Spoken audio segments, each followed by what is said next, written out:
here. So Adrien Broner and Dean the Great have been streaming together, not twitching, streaming, because it's on Kick. So they've been kicking. They've been kicking it. They've been kicking. Maybe I'll catch on one day. I'm not there yet. But there's a lot of varying opinions regarding the content. You ever see somebody like, together. yo, that dress ain't dressing? I do say that. You're right. No, you're right. I made that slogan up. I started that. I did. Ain't dressing. No, I did that whole shit, like with the computers shooting, boosters, boosts, and all that. That's me. Now niggas talk about the dresses they dressing. You like 20 years late. So it may take some time to get the kicking. Laughing. Laughing. Yo, this money ain't, oh, that's me. That's what I'm trying to tell you. I'm a tracer. I'm sorry, Stab, but you go. I'll send you a song when it started, 2004. I heard it. Yeah, there you go. I did. Yeah, there you go. Thank you, man. Sometimes, you know. Yeah, thank you, man. But I might start using twitching. I don't know. We'll see. Yo, be the first nigga. Just see to do it, yo. I mean, y'all twitching tonight? Or let's twitch it out. They kicking? Yeah, let's kick it. It only works because you're cool. Because if you weren't, I'd be like, I don't want to use twitching. Yeah, but the whole thing is, right, I may not be cool to the nerds. You are. Yeah, I know, but I'm just saying, like, some people be like, yo, you're not cool. No, but exactly that. Like, it's the thing. There's some people that say stuff that's cool, and then there's some people that say stuff that don't. Yeah, well, like, maybe like my day. dad, like, he says young cats. I hate that. But, like, that's how he talks. Like, what is a young cat? But if somebody else said it, not that my dad's not cool. Yeah. Again, that's my dog. I'm like, no, I'm not using it. Ain't nothing wrong with that. These young cats are a little older than me. I hate that. Is that because he's telling you the cat's age? No, he just be like, I don't know these young cats. I don't know these cats. I'm like, why do you keep saying that? Because they're cats. What do you want me to say? They're younger than me. I'm like, all right. That's all right. He's no, right. it's not. He's right. Shout out Papa Cat, though. I think I missed the cats era. I'm right after the cats. I know these young cats. Jive turkeys. Yeah. See, that one, I don't know about that one. But yes, back to Dean the Great and AB. Adrien Broner has now become verified on Kick, which actually allows him to earn money on his own platform. Maurice, how do you feel about this collaboration? Yeah, you know, obviously I got mixed feelings. I'm still a homer. Some will say Ohio.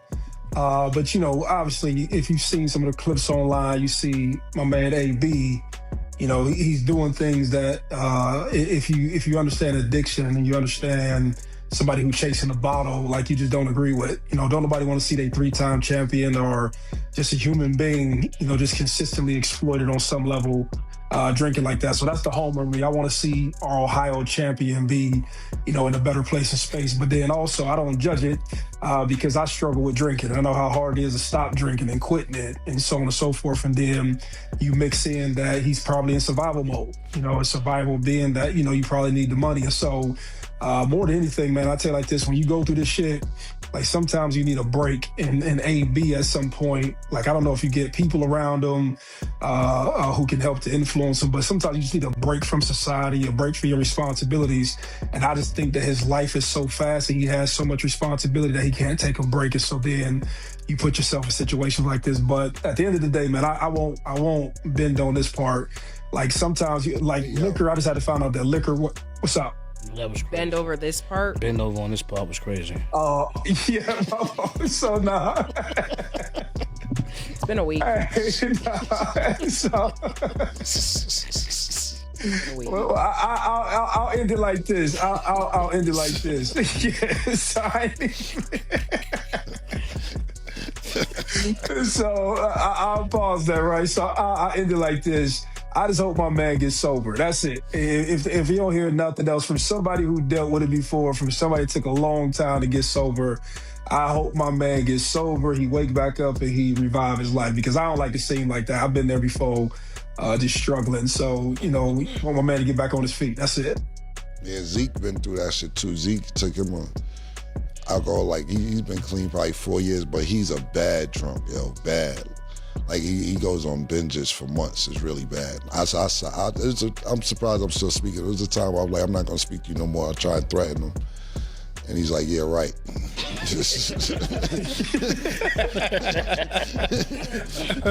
Like, dog. Yeah, and so that shit, like you said, that shit is really serious. But I didn't know if he's drinking or not because I just see the clips and I don't really watch the whole kick or the whole stream. And the clips I seen, I was like, hey man, at least he's figuring a way out to get some money. You know, I shout out to the kid, Dean the Great. Yeah. Shout out to him because it seemed like he figured out streaming. Like he takes chances. I see him get punched by wrestlers and slapped and the boxing matches and shit. I'm not saying no speed or nothing, but he takes a lot of physical chances out there in the streets. But for him to figure out, maybe AB could be a good co-host to what I'm doing. I don't know how good he was doing by himself, but it seems like every comment I read on that, they're like, oh, these two need a show. These two are funny. This is the combo I didn't think I needed. I didn't know I needed. So if it's a way for him to make some money, cool. I didn't know the alcohol part. I just, like I said, I only see the clips on social media. I haven't watched the whole stream. So if he could figure it out without doing alcohol and still be as funny as it is, I'd support it. He was actually in the gym, one of the clips I seen, teaching niggas how to box still. You know what I'm saying? He was showing the clip and how to slip the jab and moving around. And I'm like, look, if he's not gonna box, let's try to figure this out on how he can make some money. Because Dean also helped that dude Rampage, right? If I'm not mistaken. The Rampage Jackson, right? So it seems like that kid Dean has figured it out. And not only that, figured out other athletes that may have not have figured out what to do after their career, how to make some money. So I give the kid Dean a lot of credit. If AB can still do it without getting drunk, fine, because as much as you're right, Mo, I do agree with you. I want to see AB get another fight, but it doesn't look like he's gonna get in fight shape, and it's gonna take a lot to even get a fight that he may feel be up to his standard, because you're not just gonna get back in there with a top contender. Even though he's really good, I think when AB's in shape, he's good, and not only that, he knows how to sell a fight. But at this point right now, I don't even know what weight he would fight in. Can he still make 147 or 140? He was really good at 140. Is he good enough to go up to 154? I don't know. It's too many questions boxing-wise. When he say, fuck it, I can make some money doing this. I'm not disagreeing with you, Ma. I would love to see him back in the ring. But if he's not going to be back in the ring, I at least like to see him be funny and make some money instead of just being drunk without making money. So leave the alcohol alone.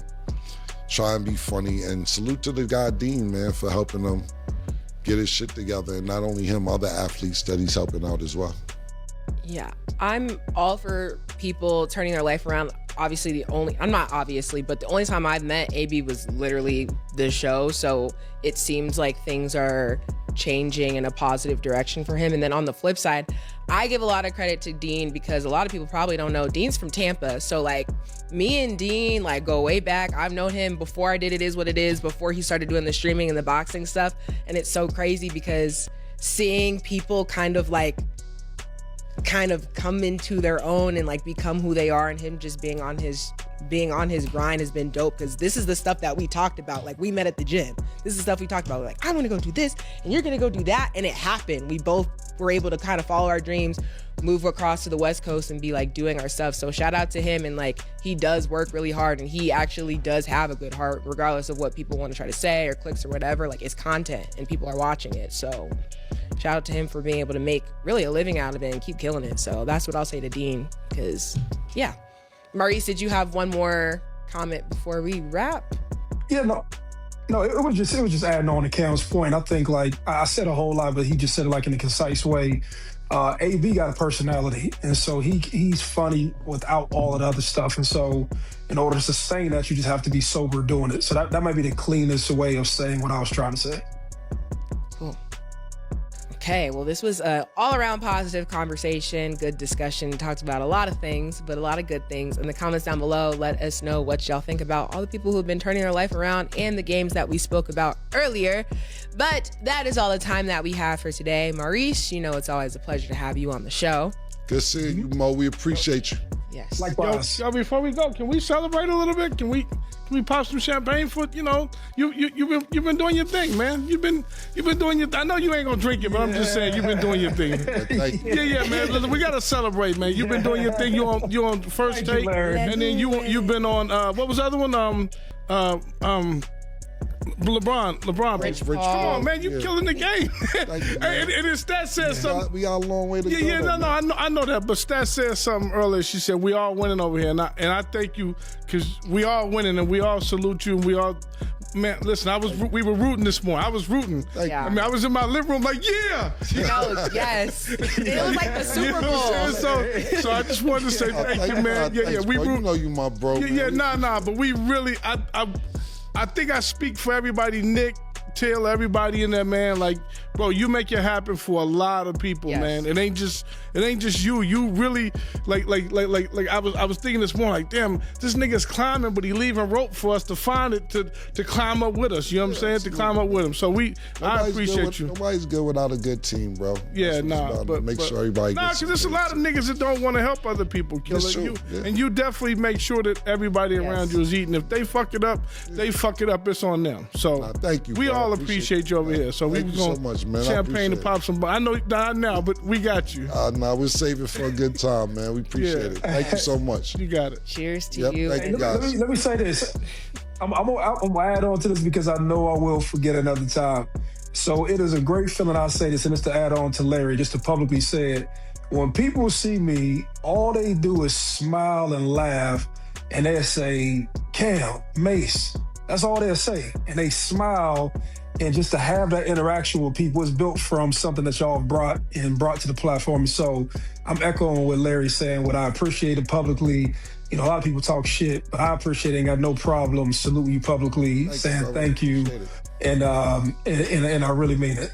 I thank you guys. Like I said, I appreciate all of y'all. Like, it ain't just, I don't feel it's me. I feel it's us. So all of us are doing what we got to do to stay ahead and win and so on and so forth. But thank everybody, Larry, PT, Stat, Nick, Jory, Isaiah, Taylor, everybody who's a part of the show. Mace, of course, Trista, Rabia, Mike Irvin, RPOJ. So thank you guys, man. I really appreciate it. Super, super dope. And I took notes. I will never buy Andre champagne again because y'all was looking at me. I was like, noted. So we learned new things. Okay, thank y'all for watching. And as always, it is what it is.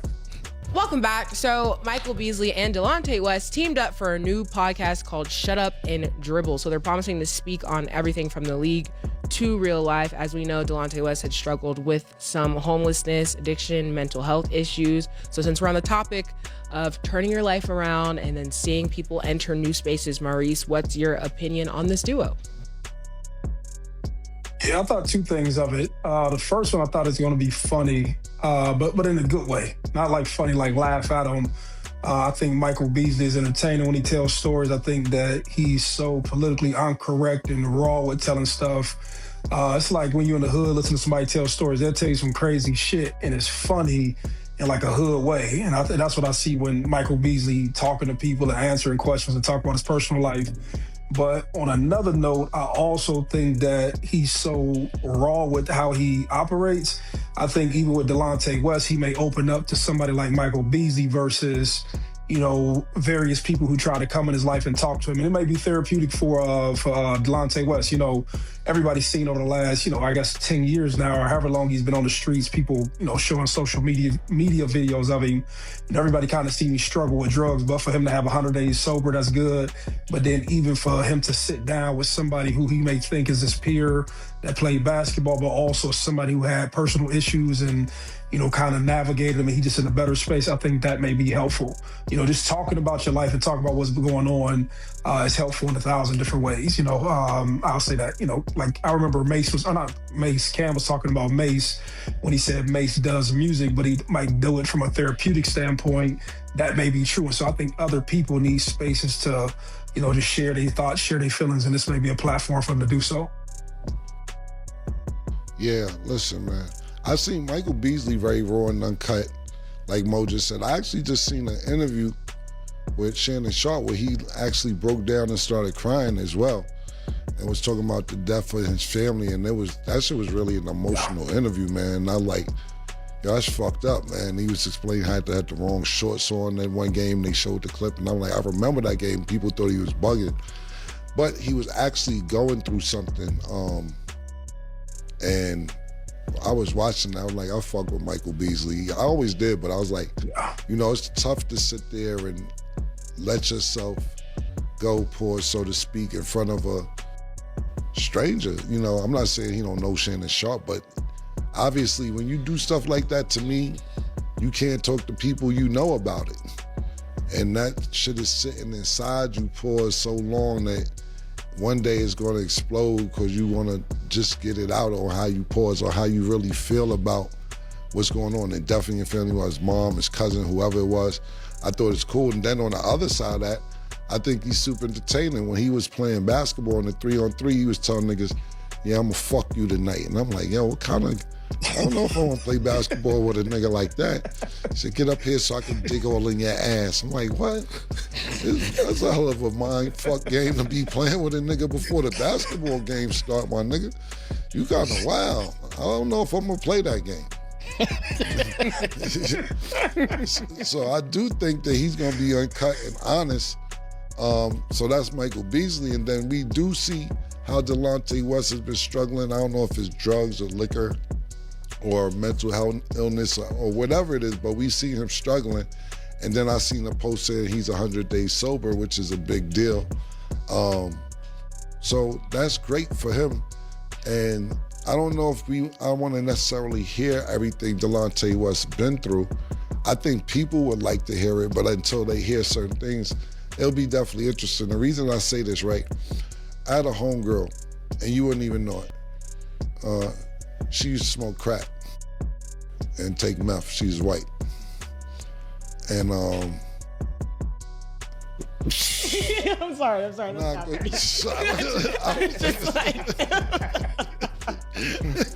sorry. Y'all, I'm sorry. It's just a little silly day for me. What? That was just like not a normal sentence. It was a lot. Sorry. Go ahead, man. Come on. This is a new life for me, You know why? guys. You know why? Because the reason I lamented she was white, because when you think of crackheads, you think of urban black Spanish. Like, yo, look at them fucking niggery crackheads. You think they don't say niggery, but you think crackheads is mostly black. It's white crackheads too. So, if she was a functional crackhead, you wouldn't even know she smoked crack. She smoked crack by accident. And then that's how crack is. You can't even smoke it by accident, you know? And got hooked. But she got off of it. She was clean. And we was all chilling one day. Like, not no crack house or nothing, in a good environment. I'll just tell you, dead ass, we was a restaurant. And I wish I could tell the whole story, like people's name, because my homegirl was cool. Make a long story short, let me just fast forward to what I have to say. She was like, yo, I gotta get ready, get out of here. I gotta go to a meeting. I'm like, what kind of meeting you going to? She like, that's where I found out all the crack and everything. And she was like, well, one of these meetings. And so it's like a Alcohol Anonymous for drug addicts. And she's like, I gotta go. I was like, can I go? She's like, you serious? I said, yeah, I want to sit in that shit. She said, yo, Cam, it's dark. That's how white people do. Yo, it's really dark in there. I'm telling you that now. And I'm like, all right. She's like, it's on you. And that shit was darker than I thought.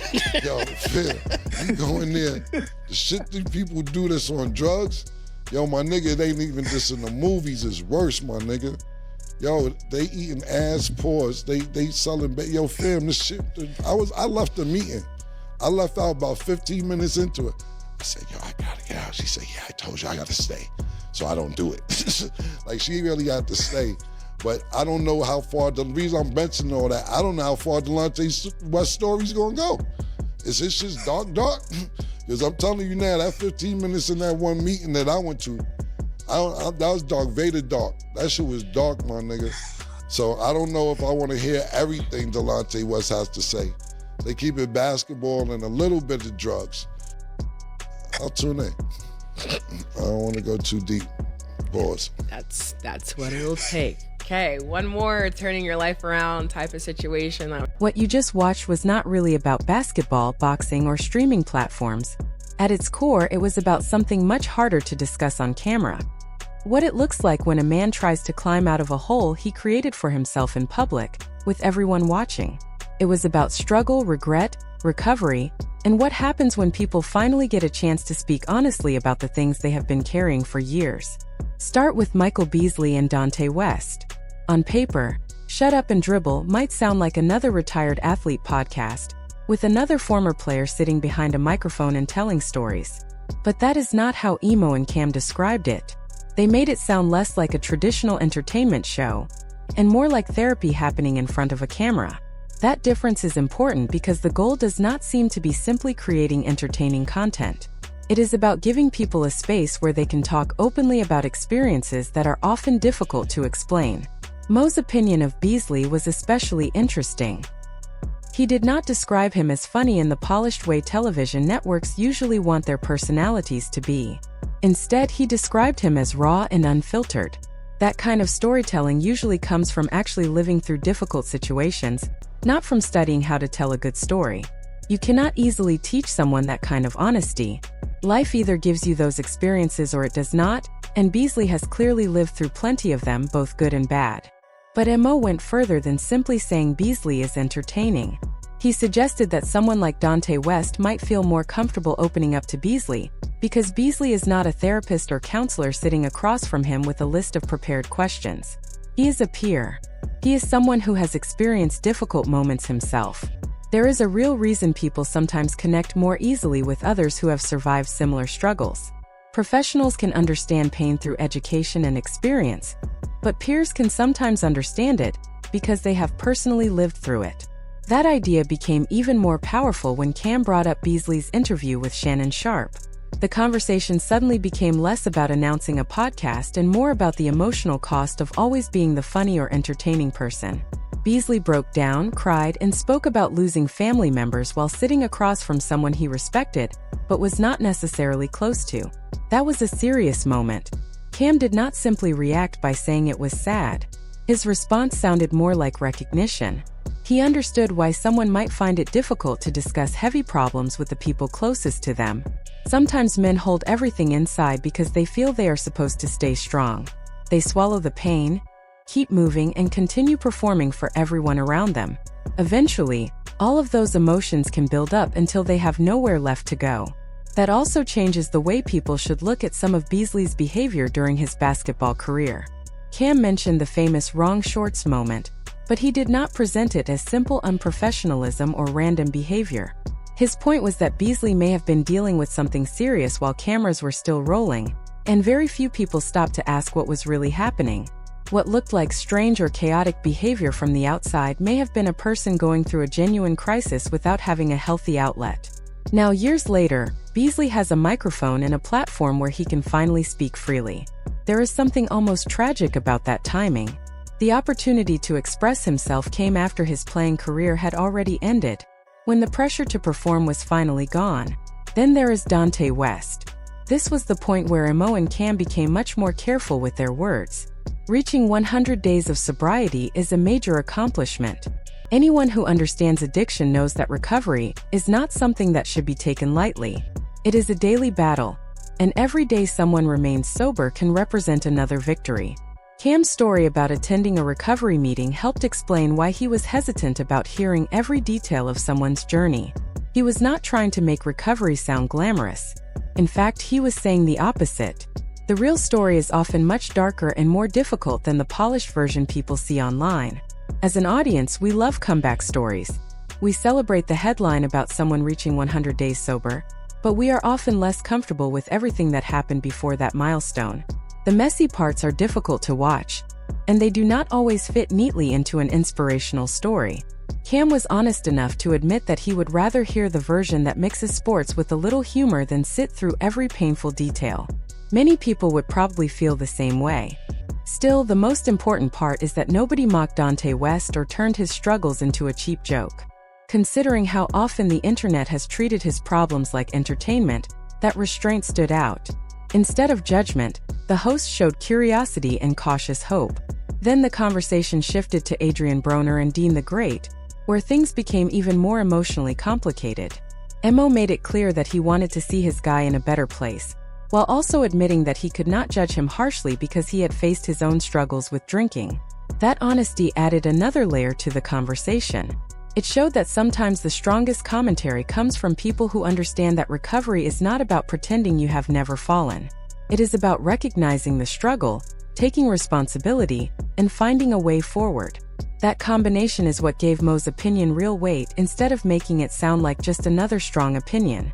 He was not sitting far away and judging someone else's behavior without understanding it. He was looking at Broner's struggles through the experience of dealing with his own problems with alcohol. That gives him a very different perspective. He knows that addiction is rarely as simple as people on the outside make it seem. It is easy for someone watching from a distance to say that a person should simply stop drinking or make better decisions. It is much harder when you understand how complicated those habits can become. What Emo said about Broner is worth thinking about carefully. He suggested that Broner could be operating in survival mode. The constant pressure of money, fame, expectations, and public attention may be contributing to his drinking. That does not mean every bad decision should be excused, but it does provide another way of looking at what may be happening. Sometimes people are carrying so much responsibility that they desperately want a way to escape from it, even if the escape creates more problems later. Mo made a simple but powerful point when he said that people sometimes need a break from society and from constant responsibility. When someone does not have a healthy way to step away from that pressure, they may look for another form of relief. For some people, that can become alcohol or another destructive habit. Again, understanding the reason behind a behavior does not make the behavior acceptable. It simply gives us a better chance of understanding the person behind it. What stood out even more was that Mo eventually stopped analyzing the situation and said something very simple. He hoped his friend would get sober. There were no conditions attached to that statement. He did not connect it to Broner's boxing career, his ability to make money, or whether he could entertain an audience. It was simply a sincere expression of concern from someone who had experienced his own struggles. That moment changed the tone of the discussion. Instead of sounding like sports commentary, it became something much more personal. Cam then brought up Zeke and the pattern of long drinking binges, which added another important layer. It suggested that this was not just one isolated situation involving one person. Similar struggles had appeared around people in their wider circle. The conversation treated addiction as something that can affect entire communities, not simply as one individual's personal failure. That is why the question of how to help someone becomes so difficult. You want to support the person, but you also have to be careful not to protect them from the consequences of their actions. There is a thin line between helping somebody and making it easier for them to continue hurting themselves. That tension between support and enabling became the emotional center of the entire discussion. Cam and Emo kept returning to the same difficult question. Is Broner's new life as a streamer actually helping him find purpose outside boxing, or is it giving the public a front row seat to his worst moments? There was no easy answer. On one hand, streaming can give Broner something productive to focus on. It can provide income, interaction, and a reason to get up and participate in something. On the other hand, if alcohol becomes part of the entertainment, then the platform could unintentionally encourage behavior that is already causing problems. Cam eventually approached the issue from a practical point of view. If Broner can remain entertaining, make money, and build a new career without alcohol becoming part of the show, then that could be a positive development. But if drinking becomes part of what makes the content popular, the situation becomes much more concerning. At that point, the platform could be rewarding the very behavior that Broner may need to move away from. There is also an economic side to this story that can easily get overlooked. Broner getting verified on Kick and gaining the ability to make money directly through streaming represents a major change for someone in his position. Boxing careers can be financially successful, but the money can disappear quickly once a fighter is no longer a guaranteed attraction. For years, aging or struggling fighters often had very limited options. They might accept small appearance fees, take part in exhibition events, or agree to fights that were more about creating a spectacle than building a meaningful career. Streaming provides another path. It allows an athlete to earn money directly from an audience without waiting for a promoter or organization to decide whether they are still valuable. That is one reason Cam and Emo could not completely condemn Broner's streaming situation, even though they were clearly uncomfortable with some of the clips they had seen. the alternative is not necessarily a healthier or more stable life. For many retired or declining athletes, the alternative can simply be less money, less structure, and fewer reasons to stay active. Sometimes having nothing to do can make existing problems even worse. That is the uncomfortable truth underneath this entire conversation. Streaming platforms are not perfect, and they can create their own problems, but they may still provide opportunities that did not exist for athletes in the past. The old system often left athletes facing a sudden drop after their careers ended. Streaming may be messy, but at least it gives some of them a place to stand instead of leaving them with nothing. Another part of the discussion that deserves attention is the praise Cam and Emo gave to Dean the Great. Their compliments did not feel like empty professional courtesy. Cam has a real history with Dean. They grew up together, shared similar dreams, and eventually moved west while chasing opportunities in the same world. Because of that history, Cam's comments about Dean carried a personal meaning. When he talked about Dean helping athletes such as Rampage Jackson and Broner find purpose after their sports careers began to slow down, he was not simply praising someone for creating online content. He was recognizing a person who had built a bridge for athletes who might otherwise have disappeared from the public eye. Athletes spend years being trained to perform one specific skill. Their entire identity can become connected to that skill. Then one day the sport stops needing them in the same way. Very few systems are designed to help them handle that transition. Dean's platform gives some of these people income, visibility, and a reason to remain connected to an audience. When you step back and look at the entire segment, every topic is connected by the same idea. Changing your life does not happen in one dramatic moment. It is an ongoing process. Real recovery, reinvention, and personal growth are usually messy, uncertain, and difficult to package for social media. Beasley found his outlet after his basketball career ended, even though having that outlet earlier might have helped him during the hardest years. Dante West is moving through the early stages of sobriety, while even the people around him admit that the full story may be difficult to hear. Broner appears to be somewhere in the middle of his own struggle, making changes publicly while everyone watches and waits to see where it leads. And then there is Dean, showing that this kind of platform does not have to exist only to exploit people at their lowest point. When handled with the right intentions, it can become a lifeline. It can give people another opportunity when their old career no longer provides one. The ending of the conversation made that message even clearer. The hosts raised a toast, expressed gratitude, and took time to recognize people by name. It was not just filler before the show ended.